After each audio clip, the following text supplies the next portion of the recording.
I'm honored to introduce AJR 2 regarding the Mexican braceros. Unfortunately, last Thursday, due to our untimely exit of the building, I was unable to introduce to you a couple of braceros who were here, ex-braceros who were here, who told their story to the committee, the Labor Committee. But I wanted to share a little bit of information with you in regards to the information that was shared. Enrique Gutierrez came from Mexico to work as a bracero in 1944 as a young man. Mr. Gutierrez came because our country put out a call for workers during World War II. As you know, we were short of labor, and so the United States formed an agreement, a contract with Mexico to bring in braceros, or workers, to be able to work in the fields, to be able to feed our nation. And at that time, when they were brought over, all of the Mexican workers were put through a physical. And as part of that physical, they were made to strip down, and they were sprayed with DDT to ensure that they weren't bringing any pests with them from Mexico. It's like an extremely humiliating experience for them. Nonetheless, they went through that process, and they worked. And part of the agreement was that when they were here, they had to agree to go back to Mexico at the end of their contract. And so 10% of their salary was taken right off the top and sent to a bank in Mexico for them to return to Mexico and receive that money. Unfortunately, the braceros never received that money.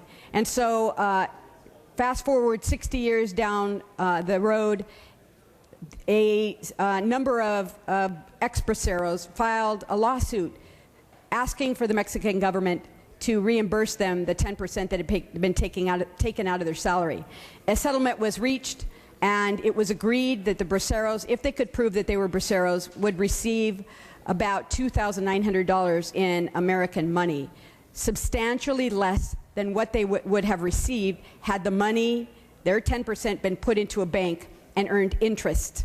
Nevertheless, the braceros were very excited and happy to hear that 60 years after they served their country and our country, they would be receiving compensation for their hard work. Unfortunately, the terms of the agreement required that they present original documents, 60-year-old documents.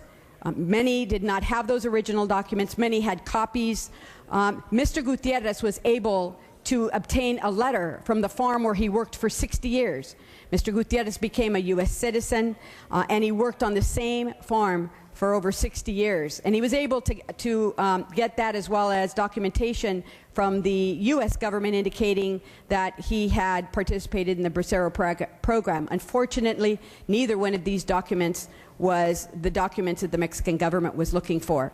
And so many of the braceros found that they were unable to access the settlement money because they did not have the original documents that they brought with them 60 years ago. And I think if you think in your own history, what families have documents 60 years old to be able to prove where you worked and what you did 60 years ago. So AJR 2 asks that our government ask the Mexican government not only to accept different documents or a wider type of document in proving that the braceros worked here 60 years ago, but it also asks that the time period during which they can file these documents be extended, because the braceros were given about 5 months in which to produce the documents and make sure that they were received by the court.